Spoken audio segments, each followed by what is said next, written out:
What's up, what's up? Tanawa akong likod, oh. Hi. Ayan, so video tayo.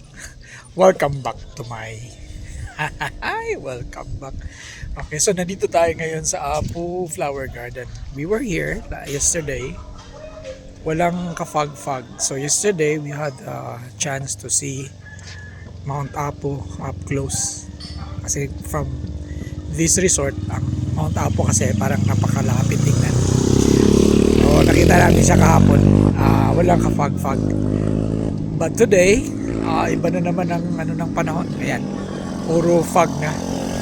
Ayan, kung mapansin niyo sa aking likuran, puti. Ayan, ayan. Hindi na halos makikita yung mga vegetation.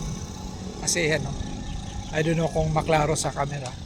Pero ang nagmo-move ang fog from down there, tapos papunta siya ng itaas.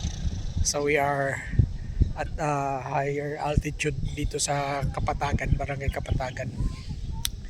Ayan, napaka malamig, no? Ang simoy ng hangin ay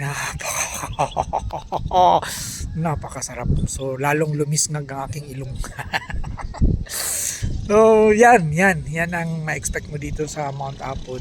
Iba-iba ang bawat araw. May mga araw na grabe yung fog, may mga araw na clear. Pero if you're coming here to see Mount Apu up close, mga ganitong panahon, hindi mo siya makikita.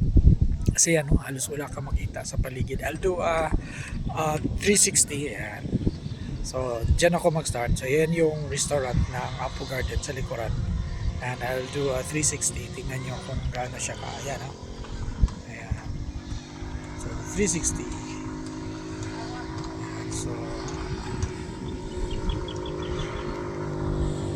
diba halos puti lang lahat. Wala ka nakikita masyado. Puti. Ayan.